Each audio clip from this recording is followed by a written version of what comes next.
Hi knitters, my name is Melina and I am a knitter who's started out at 9, so it's been about 24 years that I've been making stuff, and I thought I'd share some things that I have figured out over the years about creating my own patterns.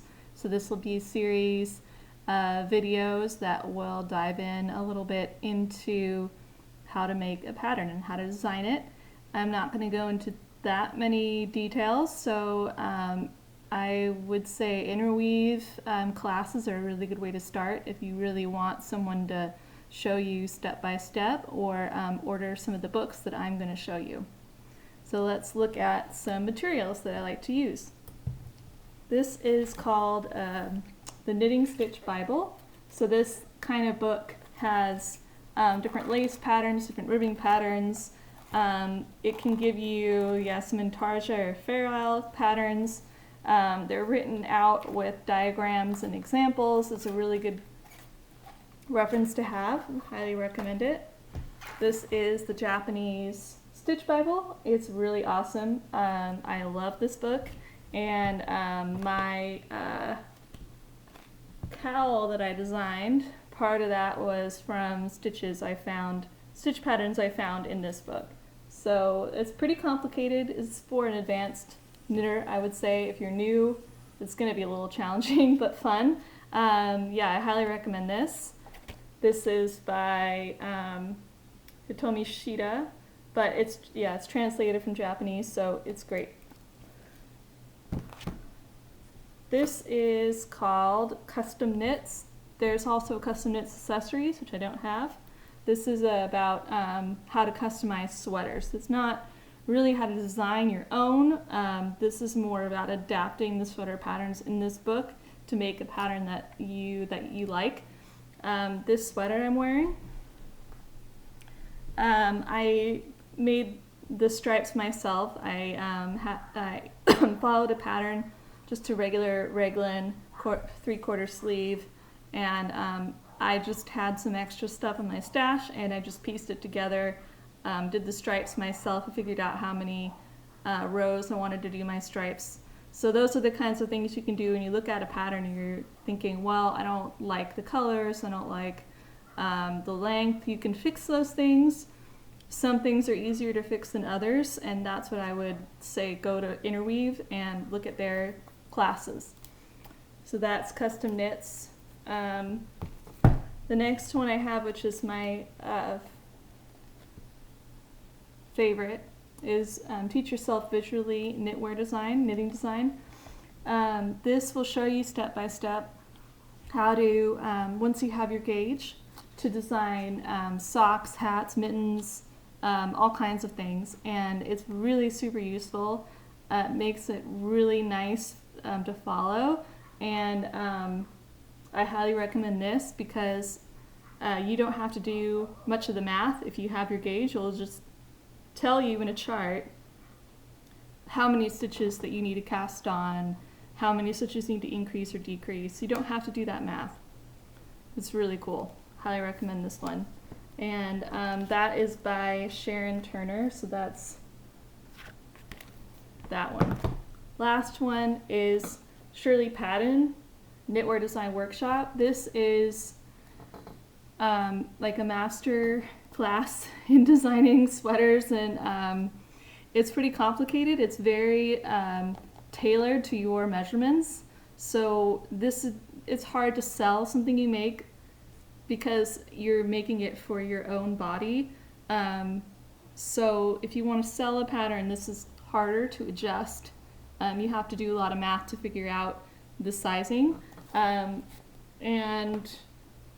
This is a really good resource of equations and steps to learn how to design cardigans, sweaters, different types of yokes, different techniques for decreasing, increasing, all that kind of stuff. So it's pretty complicated for advanced knitters.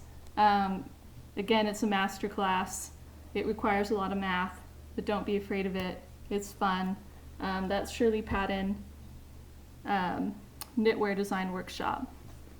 So now I'm going to show you how my process for designing. It's not the only way to do it, it's how I do it. Sometimes I'll start with a ball of yarn and just, this is from my stash, it's just red Cascade 220. It's a worsted weight. And I might take it and think, okay, I want to make a hat out of it, or I want to make a scarf. Today I'm going to show you a scarf design. This would not be enough to make a big scarf. This would probably be just like loop around my neck barely. So this would not be enough, but I'm just going to show you. Sometimes you get inspired by things that you see in nature, or things that you see when you're looking at clothing stores.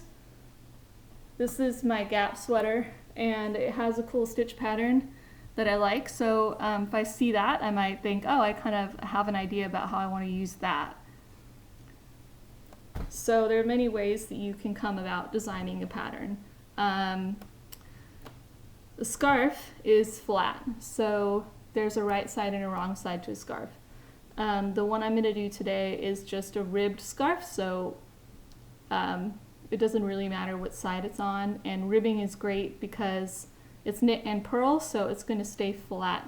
If you've ever made a lace scarf or a scarf that's not ribbed, it can kind of curl in a little bit until you block it. So ribbing is a good way to go for a scarf. I'm going to take out my Knit Stitch Bible, and I found a stitch called rib columns. So in the book it says it's a multiple of 3 stitches plus 2. So now I have to figure out with my gauge how many stitches I cast on. So I know this is Cascade 220, so it's 18 to 20 stitches per 4 inch. So it's not really important. I'm not going to do a lot with gauge in this video with scarves, because it doesn't matter that much. So I calculated I'm going to use 20 stitches per 4 inch. So I want to make about a 6-inch wide scarf.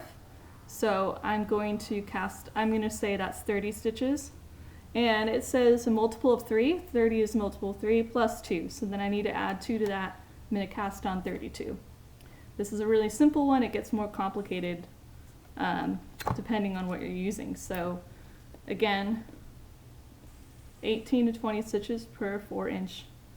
And I want to make a 6-inch scarf. So now I'm going to cast on a multiple of 3 plus 2. So 32 stitches total. And the right side is right side here. And it's basically, it's purl 2, knit 1, all across until you get to the end. That's where you get the plus 2 stitches. So it's a 3-stitch repeat, and then at the end I have 2 extra purl stitches to make the ends of this scarf pattern. So the pattern itself that I'm looking at in the book is a 3-stitch repeat, purl, purl, knit, and then 2 purl stitches at the end. So each side has purl 2. Then I get onto the wrong side. I'm going to be knitting because it's flat, so I'm going to knit, and on the right side it's going to look like a purl. So this is the right side, and this is the wrong side, which I think maybe looks a little bit better. If you agree, comment below.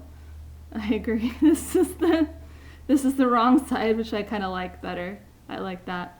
But I guess it doesn't really matter. It's reversible. As you can see, it doesn't really matter what side it's on. So while I'm going through that process, I want to take notes. So when you are writing a pattern to sell, you're going to want to take notes as you're doing it. I've designed a whole sweater without really taking many notes, and then I had to go back and try to write it all down. It was a headache, so I highly recommend writing your things down. So this is what I have here.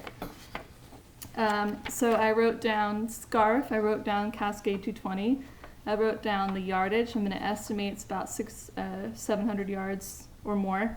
The gauge is 18 to 20 stitches per 4 inch. My needle size I'm using is size 8. I'm writing all this down. My pattern is just cast on 32 stitches with a worsted weight yarn. And the measurement when it's finished, it's probably going to be about, this is 6 inches, probably going to be about 6.5 inches wide or so. Which doesn't really matter again because it's a scarf. It's not a sweater that has to fit your body. I write row 1, purl 2, knit 1 across. Row 2, the wrong side, knit across. Repeat until you reach the desired length of the scarf. End with the row 2, cast off all stitches. That's as easy as it gets for a designing a pattern, and a scarf knit flat like this is pretty simple. If you wanted to do a lace pattern, you need to make sure you have, you cast on edge stitches for each side and just knit those either right side or wrong side. When you do that, they'll create a nice edging that won't curl up so much. So that's my recommendation there. And when you look at a lace pattern, try to make sure when you're marking it out that it looks kind of symmetrical. That kind of can be a little bit hard with some stitch patterns that are not really made to be flat or into a scarf. So if you're doing lace, you're going to want to either use graph paper or one of the stitch pattern generators that you can find online, and use that, and that will help you map it out. So that is it for the basic scarf. The next videos in the series I'd like to do will be cowl, which is in the round. After cowl, probably in a hat. It's also in the probably a hat. It's also in the round. The next would be I'm not a big sock person, but I might do sock, and then of course the biggest is the sweater. That's the hardest thing to do because you have to size, you have to figure out how it sizes out, and that's why this one is so good. It's because it shows that to you already. You don't have to, it's not something you have to calculate. If the gauge is right, then this book will tell you what to do. So it's very, very useful. It tells you how many stitches to cast on and all that, decrease, increase. So it's done for you. The other book does not do that for you. And I'll talk a little more about that in that video. This was my very first video. Hope you guys learned something. If you have any questions, please comment and I'll try to answer your questions. Bye.